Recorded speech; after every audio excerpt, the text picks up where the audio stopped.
Dans cette vidéo, on va parler du cardio à basse intensité. Pensée du jour numéro 524. On parlera notamment des 3 indicateurs qui te permettent de savoir si oui ou non tu fais bien de la basse intensité durant ta séance. On va parler aussi des adaptations que tu vas retirer des séances de cardio à basse intensité. Je te parlerai de quel sportif peut bénéficier de ces séances de cardio à basse intensité et je te donnerai finalement à la fin de la vidéo quelques exemples de séances que tu peux effectuer, que ce soit en course à pied ou en vélo sur de la basse intensité. Mais tout d'abord, on va voir ensemble qu'est-ce que le cardio de basse intensité. Il y a plusieurs noms qu'on lui donne. Certains appellent ça de la zone 2, certains appellent ça l'endurance fondamentale. C'est tous des termes qui veulent dire la même chose. En gros, c'est un entraînement qui est facile et qui est cyclique, qui est continu. C'est-à-dire que faire du développé couché avec une charge légère, on ne considérerait pas nécessairement ça du cardio à basse intensité. L'aspect cardio demande forcément qu'il y ait une contrainte qui soit placée, une contrainte importante qui soit placée sur le système cardiovasculaire, cardio-respiratoire. Et pour ça, on veut vraiment une modalité qui soit en continu. Donc quelques exemples de modalités qui peuvent se prêter à faire de la basse intensité, du cardio de basse intensité. On aurait de la marche, de la course à pied, du vélo, du rameur potentiellement, de l'éco-bike. Donc on a plusieurs modalités qui peuvent se prêter à ce cardio de basse intensité, mais l'important c'est vraiment cet aspect cyclique continu. Parce que un des éléments centraux de ce cardio de basse intensité, c'est le flux sanguin continu avec peu de limitations, on va dire, qui sont imposées par la contrainte musculaire. Parce qu'il faut se dire que, et je te laisse imaginer ça, tes vaisseaux sanguins, c'est comme un tuyau d'arrosage. Et les contractions musculaires, c'est comme quelqu'un qui vient marcher sur le tuyau d'arrosage.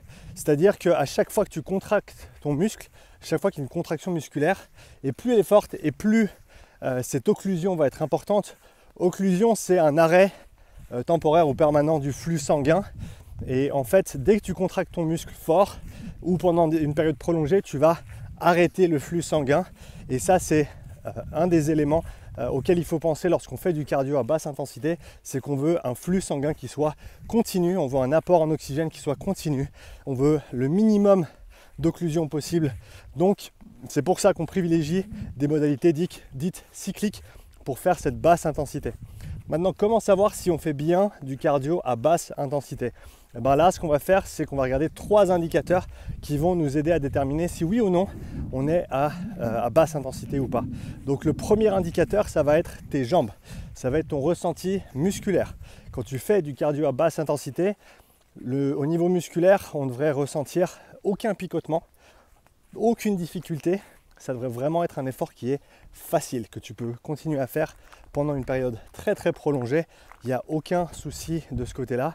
Donc vraiment prête attention à l'aspect musculaire et tu veux rester sur une difficulté qui va en général être entre 2 et 3, pas plus que ça. Dès le moment où tu passes sur du 4, du 5 ou au-delà, tu vas sentir les jambes qui commencent à piquer un petit peu et tu sais qu'on n'est plus vraiment dans l'objectif de séance si on veut faire de la basse intensité. Donc ça, c'est le premier indicateur, ce sera tes jambes ou l'aspect musculaire. Le deuxième aspect, c'est l'aspect respiratoire. Est-ce que tu peux maintenir une conversation? Est-ce que tu peux faire des longues phrases sans t'essouffler? Ça va être un indicateur que tu te trouves bel et bien à basse intensité. Donc ça, c'est ton deuxième indicateur. Le troisième indicateur, si tu as un cardiofréquence-mètre, regarde la fréquence cardiaque entre le début et la fin de ta séance. Et tu devrais normalement, alors sauf cas exceptionnel où il fait très chaud par exemple, on sait que la chaleur va avoir une influence directe sur la fréquence cardiaque, et dans des conditions, on va dire, normales, on verra une fréquence cardiaque qui va rester identique entre la 10e minute, disons, et la fin de ta séance, que ce soit 40, 50, 60 minutes plus tard. L'idée étant que si on a une dérive cardiaque de plus de 5 battements sur la durée de ta séance, on peut partir du principe que tu étais sûrement un petit peu trop haut en termes d'intensité. Donc on veut ralentir un petit peu, on veut baisser un petit peu l'intensité pour essayer de rester à basse intensité. Donc ça, c'est les 3 indicateurs qui peuvent te servir à savoir si oui ou non tu te trouves bien à basse intensité durant ta séance. Ensuite, quelles adaptations est-ce qu'on va pouvoir retirer de ces séances de basse intensité? Il y a des adaptations très très intéressantes qui se passent à plein de niveaux différents. On va parler de deux aspects principaux. On a l'aspect central, donc le cœur, le système nerveux, et on a aussi ce qui se passe en périphérie au niveau des muscles, et également entre les deux, toutes les conduites. Je t'ai parlé des tuyaux d'arrosage tout à l'heure, donc tout le système vasculaire qui va également être impacté, mais on va les prendre un par un. On commence par l'aspect central, le cœur et notamment le système nerveux. Les adaptations au niveau du cœur de la basse intensité, c'est une augmentation en gros de la taille du cœur. Il faut se dire que le cœur, c'est une pompe importante dans le corps. Ce n'est pas la seule, mais c'est important pour être efficient d'avoir une grande pompe. Et pour avoir une grande pompe, qu'est-ce qu'il faut faire? Il faut élargir ton ventricule gauche, qui est celui qui se contracte pour propulser le sang vers tes organes vitaux, vers tes muscles, etc. Et pour ce faire, il faut faire beaucoup de volume d'entraînement. Beaucoup de volume d'entraînement à des fréquences cardiaques qui ne sont pas nécessairement très très hautes, parce qu'on veut laisser le temps au cœur de se remplir de sang avant qu'il se contracte. Et si tu es tout le temps proche de ta fréquence cardiaque maximale, on ne laisse pas assez de temps nécessairement au cœur pour se remplir. Et l'idée, c'est presque d'avoir un effet de stretching en fait sur le cœur, sur le ventricule gauche, et c'est ça qui va faire que le cœur s'agrandit, qui devient plus efficient. Un des paramètres qui font notamment que ta fréquence cardiaque au repos va baisser et ta fréquence cardiaque pour une certaine intensité d'effort va également baisser, parce que vu que tu as un cœur qui est plus gros, tu peux battre plus de sang par battement. Ça, c'est une des adaptations du cardio à basse intensité. Une autre adaptation qu'on va voir, c'est au niveau du système nerveux. On sait qu'on a une dominante qui est parasympathique sur cette basse intensité. Ça veut dire que ça va nous aider, en gros, ça va aider notre organisme à se reposer et à baisser un petit peu en tension nerveuse.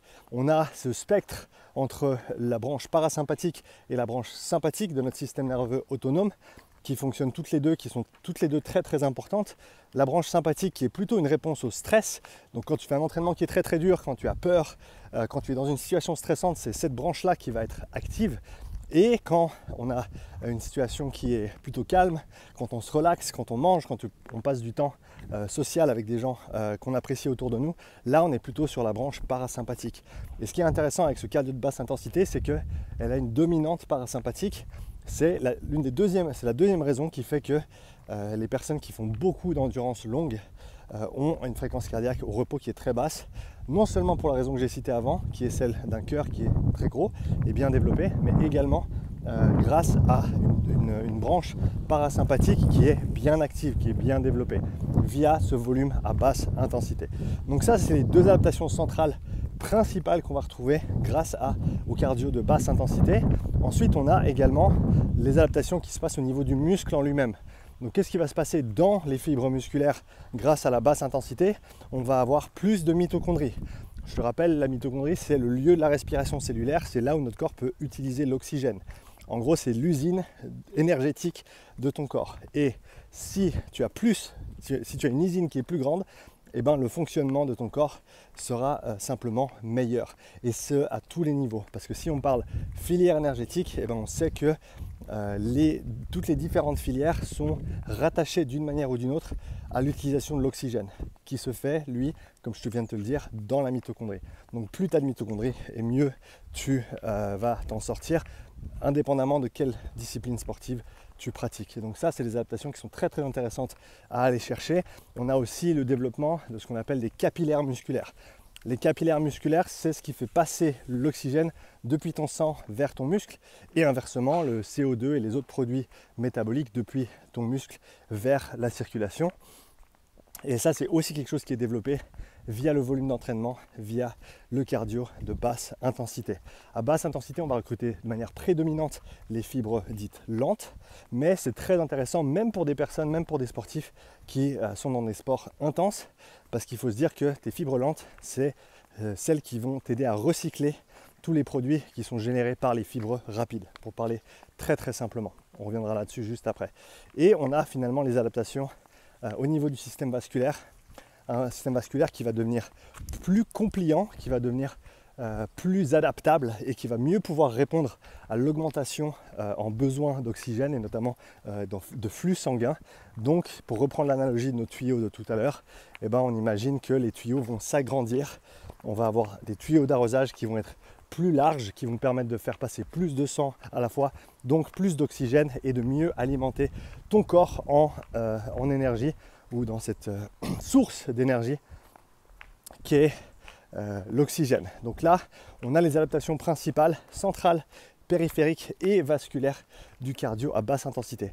Maintenant, j'ai déjà à moitié répondu, mais on va se pencher sur cette question quand même un petit peu plus. Quel sportif peut bénéficier du cardio de basse intensité? À mon avis, tout sportif qui souhaite soit optimiser sa santé ou optimiser ses performances peut bénéficier du cardio à basse intensité, pas nécessairement tout le temps, pas nécessairement avec des volumes considérables, mais à certains moments de l'année, quand tu veux augmenter ta capacité de travail, quand tu veux mieux récupérer, quand tu veux décharger un petit peu ton corps musculairement et psychologiquement aussi du travail très intense et très dur que te requiert ton sport, faire des phases de travail à basse intensité, ça peut être très très intéressant pour ça. Et comme je t'ai dit, je pense qu'on peut vraiment l'appliquer dans tous les sports. J'ai des crossfitters qui font de la basse intensité, j'ai des personnes qui font du Hyrox qui font de la basse intensité, j'ai des combattants en MMA qui font de la basse intensité. Donc même si, encore une fois, ton sport est à haute intensité, ça ne veut pas dire que la basse intensité ne sert à rien. Je te rappelle ce lien très très important entre les fibres lentes et les fibres rapides. Même si tu sollicites principalement tes fibres rapides durant ton activité sportive, et ben, tout ce qui est produit par les fibres rapides, il faut bien que ça aille quelque part.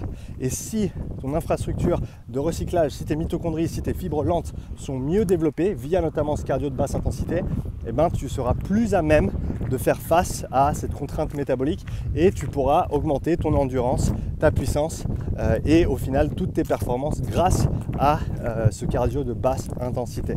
Donc tout sportif peut en bénéficier, pas nécessairement avec le même volume et pas nécessairement au même moment de l'année, mais si tu sens que tu récupères mal en fin de semaine, si tu sens que tu as de la peine à dormir parce que tes entraînements ils sont trop intenses, si tu sens que tu es toujours sur le fil du rasoir, toujours à la limite de ne pas réussir à faire ce que tu dois faire à l'entraînement parce que tu es fatigué, il te manque certainement de la capacité de travail et c'est via ce cardio de basse intensité que tu vas pouvoir le développer. Et finalement, je t'avais dit que je te donnerais un ou deux exemples de séances de cardio de basse intensité. Pour quelqu'un de sédentaire qui veut être actif, simplement aller marcher 1, 2, 3 fois par jour, ça peut déjà être une activité à basse intensité très très intéressante. Si tu fais en moyenne 2000 pas par jour au quotidien, eh ben, utiliser la marche pour pousser ça à 10 000 voire plus pas par jour, c'est quelque chose qui peut être très bénéfique même pour quelqu'un qui débute. Et sur des semaines, eh ben, on va voir des adaptations qui vont être très intéressantes. Augmentation de l'énergie, augmentation de l'endurance, toutes ces choses-là vont être bénéfiques même pour quelqu'un qui n'est pas sportif à la base. Ensuite, pour la course à pied, le cardio de basse intensité, il est un peu plus dur à mettre en place, simplement parce que beaucoup de personnes n'ont pas l'endurance nécessaire pour courir en continu à basse intensité. Si tu te retrouves dans cette situation, je te conseillerais d'ajouter en gros des petites pauses de marche dans tes entraînements de course à pied si tu veux faire du cardio à basse intensité en course. C'est-à-dire que tu vas courir 2 minutes, marcher 1 minute, courir 2 minutes, marcher 1 minute et répéter ce format sur toute ta séance.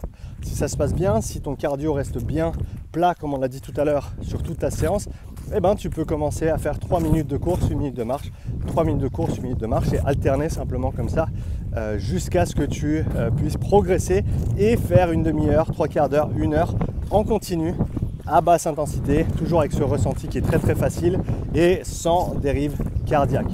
Et finalement sur un vélo, c'est un petit peu plus facile d'accumuler du volume de basse intensité sur un vélo, même pour quelqu'un qui a peu d'expérience là-dessus. Et donc tu peux assez rapidement faire 40 minutes, 50 minutes, 1 heure de basse intensité, encore une fois en respectant ce RPE de 2 à 3, ce ressenti facile dans les jambes, très peu voire pas de contraintes respiratoires et une fréquence cardiaque qui va rester plate sur toute ta séance. Voilà ce qu'il en est pour le cardio de basse intensité.